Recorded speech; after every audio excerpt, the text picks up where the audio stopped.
جب جبرائیل علیہ السلام لوط علیہ السلام کے یہاں مہمان بن کر ٹھہرے اور قوم لوط نے ان کے گھر کا گھیراؤ کر لیا تو حضرت جبرائیل نے ان لوگوں کے منہ پر اپنا پر یوں مارا کہ وہ سارے لوگ اندھے ہو گئے۔ اس کے بعد قوم لوط کے علاقے کو اپنے پروں پر اٹھا لیا جو 5 شہر پر محیط تھا اور انہیں زمین پر پٹک دیا۔ جب زکریا علیہ السلام نے اللہ سے اولاد کی دعا مانگی تو جبرائیل علیہ السلام ایک خوبصورت جوان کی شکل میں ان کے پاس آئے اور انہیں ایک نیک و صالح اولاد کی خوشرنجی دی۔ حضرت عیسیٰ علیہ السلام کی پیدائش بھی جبرائیل علیہ السلام کے کلمہ کن سے ہوئی۔ مختصر یہ کہ پیغمبروں کے واقعات میں حضرت جبرائیل علیہ السلام کا ایسا کردار ہے گویا آپ نے دنیا کی تاریخ کو بدل ڈالا۔ تمام نبیوں کے پاس حضرت جبرائیل انسانی شکل میں آتے تھے، لیکن آخری نبی حضرت محمد صلی اللہ علیہ وسلم نے حضرت جبرائیل کو ان کی اصلی حالت میں دیکھا ہے۔ جبرائیل امین اور حضور صلی اللہ علیہ وسلم کی پہلی ملاقات کا واقعہ نہایت ہی دلچسپ ہے۔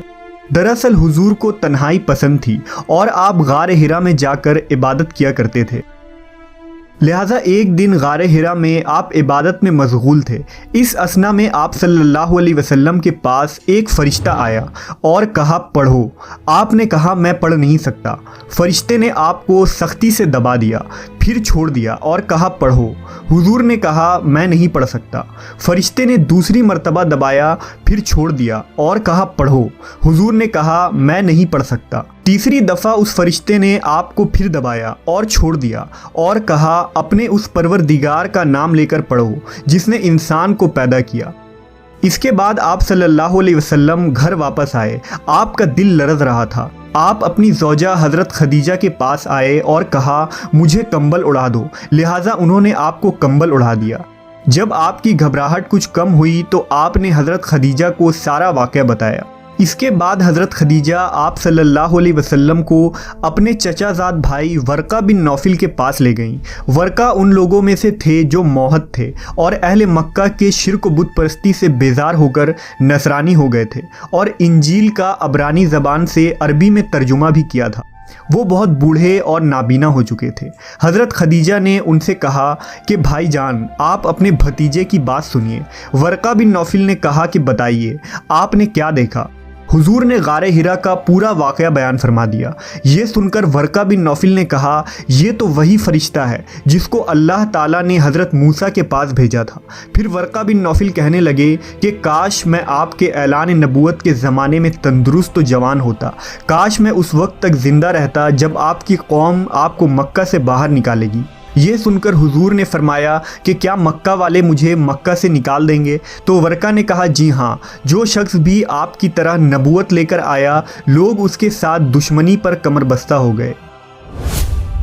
وہ فرشتہ حضرت جبرائیل علیہ السلام تھے جو ہمیشہ نبی صلی اللہ علیہ وسلم کے حامی و مددگار بنے۔ نبی کی ہجرت ہو، جنگ بدر ہو، معراج کا سفر ہو یا کوئی اور موقع، ہر مقام پر جبرائیل امین نے نبی صلی اللہ علیہ وسلم کا ساتھ دیا۔ جبرائیل علیہ السلام اکثر ایک خوبصورت نوجوان دہیہ قلبی کی شکل میں آپ کے پاس آتے تھے اور اللہ کا پیغام سناتے تھے۔ ایک مرتبہ نبی صلی اللہ علیہ وسلم نے حضرت جبرائیل سے فرمایا کہ میں چاہتا ہوں کہ تمہاری اصل صورت میں تمہیں دیکھوں۔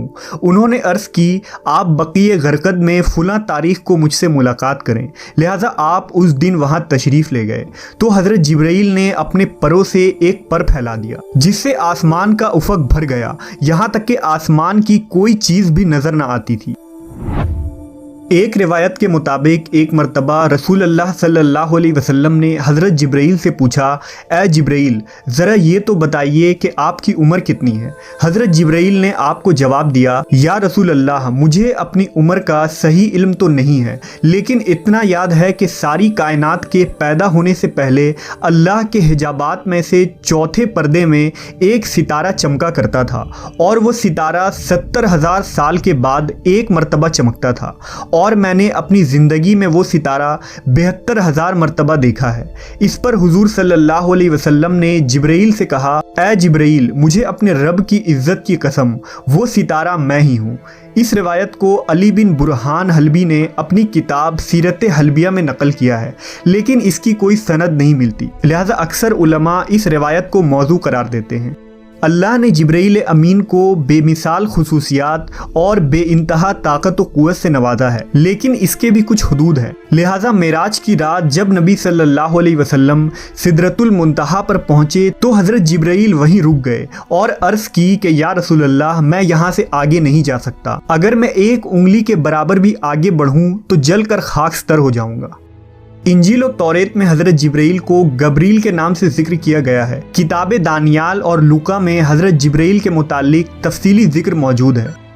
مشہور فلسفی ابن سینا نے حضرت جبرائیل کے ذات کے متعلق اپنی تحریر میں ایک لمبی بحث کی ہے اور یہ ثابت کرنے کی کوشش کی ہے کہ حضرت جبرائیل دیگر فرشتوں کی طرح نہیں، بلکہ انہیں روح کے ساتھ عقل بھی عطا کی گئی ہے جس کی کیفیت ماورا ہے۔ جبرائیل امین کے اندر وہ صلاحیتیں ہیں جو ایک عام فرشتے کے اندر موجود نہیں ہوتی۔